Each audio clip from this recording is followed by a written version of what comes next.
These are the things we're going to need to build our loop on the ground receive only antenna. We're going to need some wire, about 60 feet of wire in fact. We're also going to need a case to put our transformer into, a BNC connector, a ferrite bead, some fine wire to wind the transformer, and last but not least, some coax. Oops, we nearly forgot, we're going to also need 2 lugs to attach the antenna wire to the transformer box.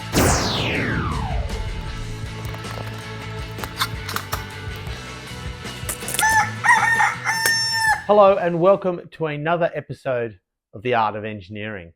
In this episode, we're going to be looking at a loop on the ground antenna. Now, the project that precipitated the desire to make a receive-only antenna was, of course, my Magic Box, link below to that video. Now, the Magic Box has provision for a dedicated receive antenna that disconnects when it detects transmit. So a quick search online seemed to indicate that the most simple antenna to implement in the situation that I'm presently in, where I don't have room for a traveling wave beverage antenna, was the loop on the ground. So we're going to have a look at how that gets constructed, how it gets installed, and then also whether it works or not.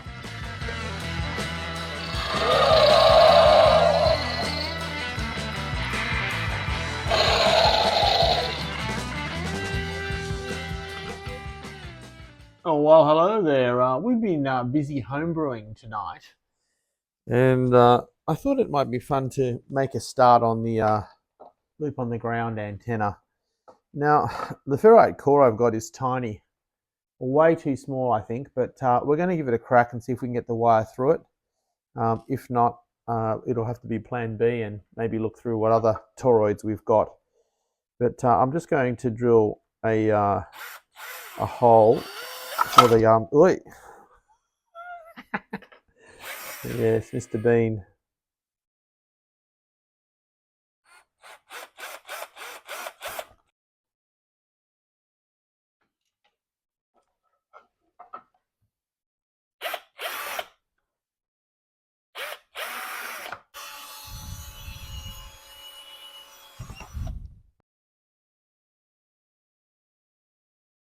Go.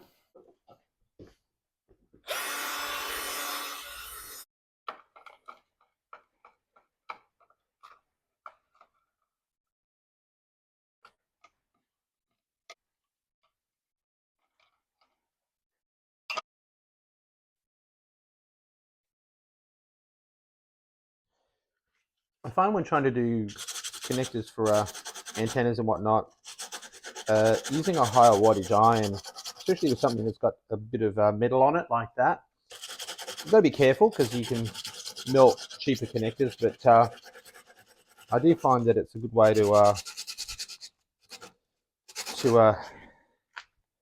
make a better connection. And since I've gotten it, I've had less problems with connections that pop off. Now, no VNA. We'll do a calibration 1 to 15 megahertz, and we'll see what this is doing. We've left it on.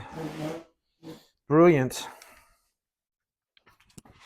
Now we headed off to Jaycar and we got ourselves 100 meters of wire. It's a medium gauge wire. I've used this on my transmit antenna as well. And, you know, I'm putting 150 watts into that sometimes when I'm running the TS520, and we've had no issues. And it just makes the antenna a little bit less conspicuous as well. Keeping in mind that, you know, not everybody loves antennas. They should, but they don't. So we need to run out 60 feet of this. So I'm going to jump on the computer because I can't convert that in my head. And then we're going to measure out our 60 feet as continuous loop. But then it's just a matter of installing that on the lawn. So it's a very easy antenna to install. I've also got to run my coax cable. I am using the roll that I've got, it's not perfect quality. It's RG58 AU. I've got a 100-meter roll of that. And there you have it, folks. A 60-foot length is 18.3. Isn't it wonderful to have the machines thinking for you? One.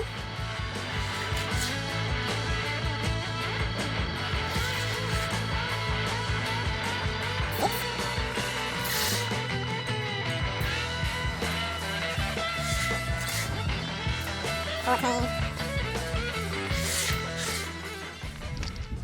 We have got ourselves some tent pegs. We're going to be feeding it around here somewhere, I think.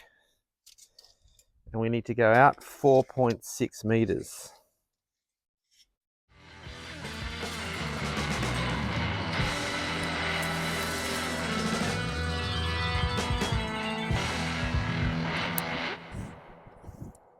Now to just work out where to feed it. So we've got our load on there and our transformer, and so we've got the load on there, 460 I think ohms, should be 450 but close enough, and we have our Nano VNA set in a range of 1 to 15 megs, and it's reasonably flat with an SWR of 2.5-ish until you hit the lower range. From about 2.5 megs on, it starts to really climb. So that point there, you're looking at 4.9 megs. So around the 80 meter and the 160 meter band where we want it to be behaving itself, we're not happy. So what I'm going to do is I'm going to take my smaller ferrite cores that I've got. We're going to try and glue two of them together and see if we can squeeze out the necessary amount of turns and see if that performs any better. And here's our Nano VNA response, starting at 1 megs, going up to 15 meg, and the impedance is indicating it's 22 and a bit ohms. So it looks like it's dividing the impedance by too much. So I'm thinking, if I'm not confused about my maths, that we're looking at about maybe taking a turn out of the secondary and seeing if that changes, but definitely a flatter response. So the research that was done regarding the type of material to use for the core, it's definitely correct. Okay, we have got our BNC on the end there, and we're just going to remove the sponge that we've put down here. In this pipe that I put through the wall, we've just wrapped a piece of sponge around it, so that keeps the greeblies from coming in. It's the best idea I've ever had, because we can run a million of these cables through this, and it's just a really easy way to get cables in and out of the shack. So I'm going to go and pull that through the other side.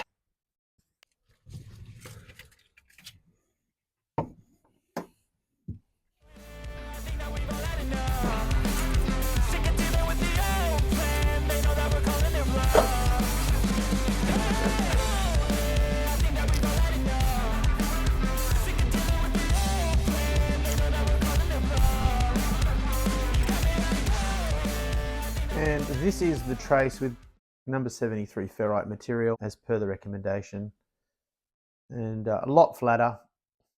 So there you have it, folks. That is the loop on the ground. We've run the cable along here. This isn't by no means a finished installation, but it'll get us to a position where we can test it.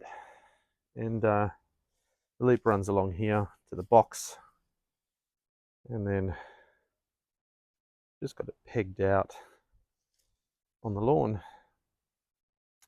Let's go see what it does.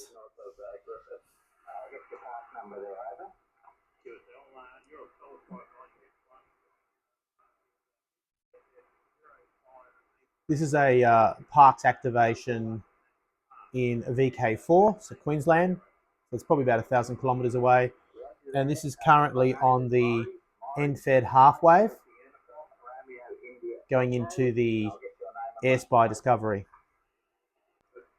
So now we'll pop it over to the loop on the ground.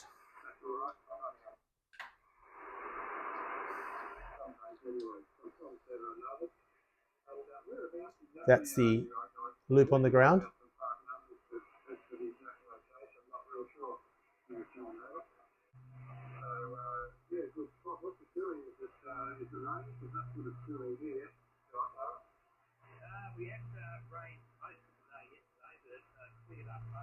So that's on 7144. I'm going to jump over onto the OzQRP. So this is our magic box. We know that we'll use our end-fed half wave. That seems to be the best signal. On the rig control here, we go to 2. We'll switch on the OzQRP.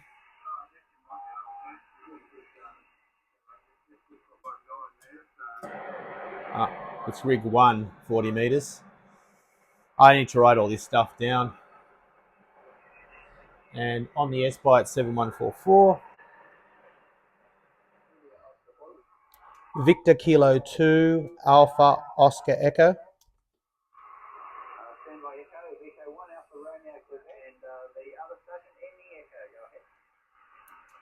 Victor Kilo 2 Alpha Oscar Echo. Victor Kilo 2 Alpha Oscar Echo, over.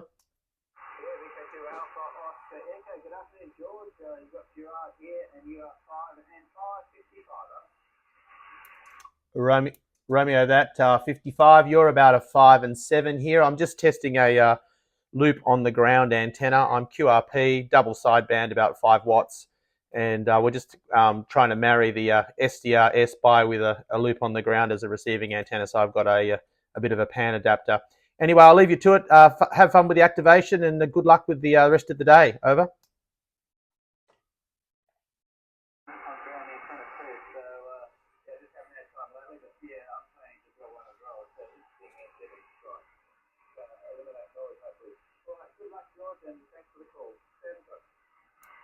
Seven three. So this is the loop on the ground. This is quite large in itself. It was about, well, the moon was up in the sky directly north, and that's sort of quite bright. And it was end-fed half wave. Maybe 1/8 the size of the moon, I guess. Smaller, but it was consistently bright. It wasn't changing brightness, but it was just illuminating. Loop on the ground. Sounds like there's less noise.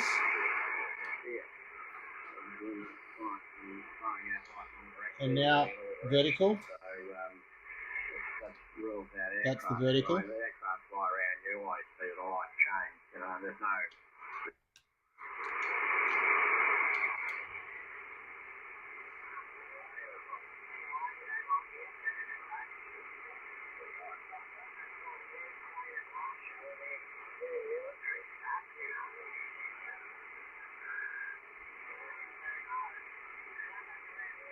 This is Victor Kilo 1 Charlie Tango working Victor Kilo 2 Tango Mike.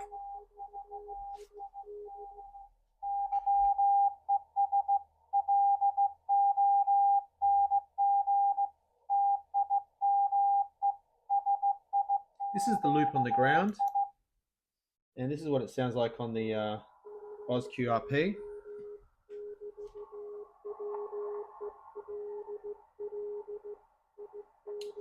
And I'll just swap the antennas over and show you what it looks like on the end-fed through the SDR, same radio. So what we'll do to do that, just so you can see how this magic box works, is I'm going to switch over to the antenna that I've got next to the SDR, which is on the number 5. Number 1 over here, this is the vertical, that's the end-fed halfway. So if I swap the antenna outlets over here now and unmute, you'll be able to hear what this sounds like on the end-fed halfway.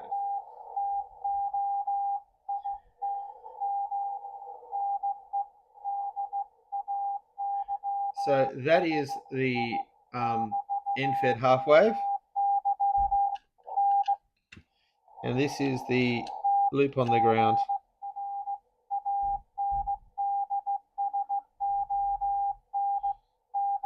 Loop on the ground to Canberra.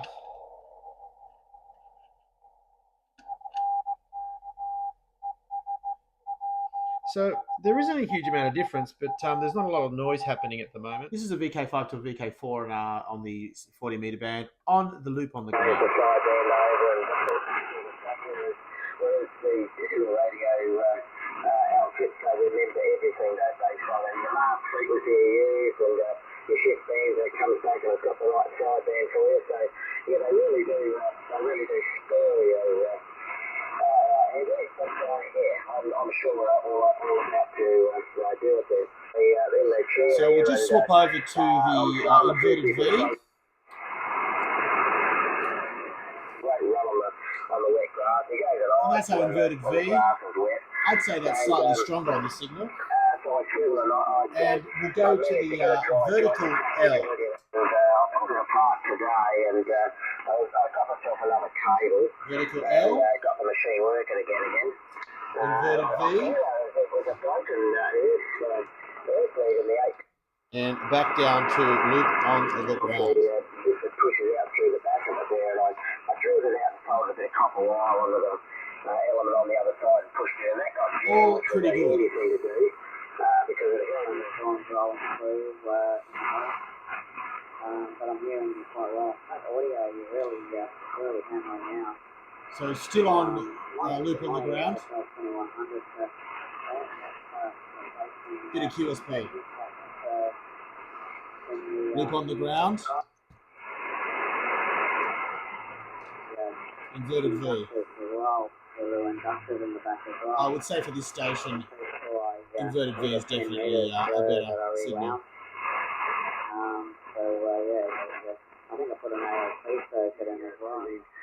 Killing their signals and not doing any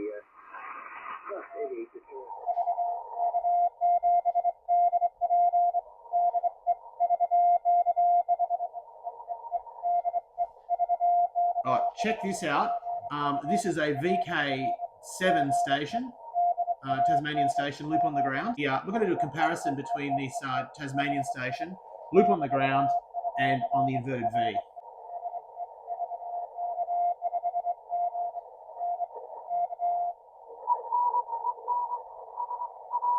Okay, so this is loop on the ground. And let's swap over to the vertical.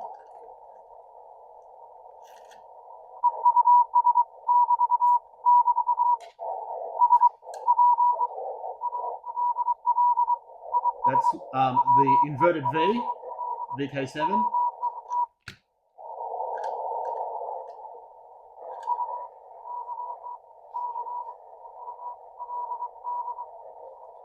Loop on the ground.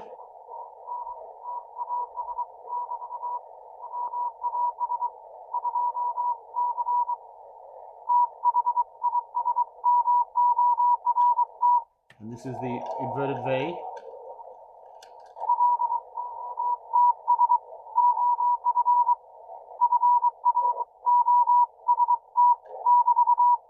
And then back to the loop on the ground.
that was Graham in Adelaide, mostly on the loop on the ground.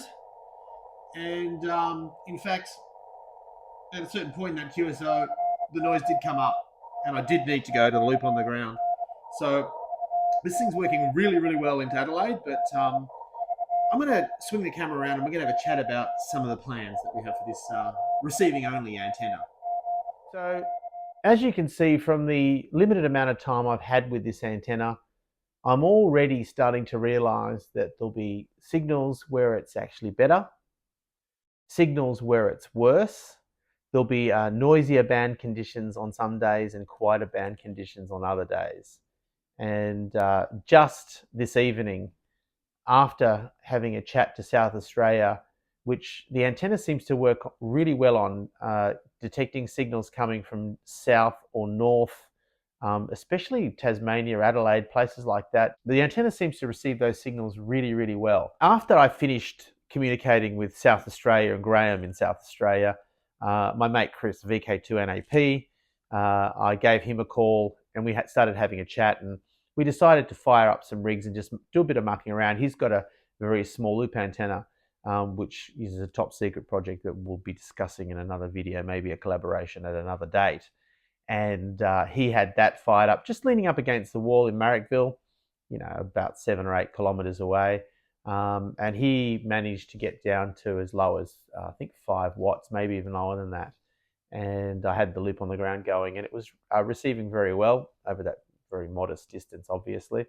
And I had the TS520 cranked to 50 watts. I had the luxury of 10 times the amounts of power. And we proceeded to have a bit of a muck around at the bottom end of the 10 meter band with a bit of CW and Cinque! Well, I hope you enjoyed that little journey into my experience of creating a loop on the ground antenna. This type of antenna has only whetted my appetite for more investigation of receive-only antennas. And my time at sea, I was exposed to a good number of different types of antennas, and there's one in particular that has inspired my next project that will be coming up. I ordered the parts for it, and I'm going to try and keep it a little bit mysterious so that you might come back to watch the video. So if you do want to see that video and you want to be notified of it, like I said earlier in the video, hit the like, hit the subscribe, but more importantly, hit that notification bell so you'll be notified when there's another video coming up, because it appears that if you don't do that, you're unlikely to see my videos because they don't really rate that highly.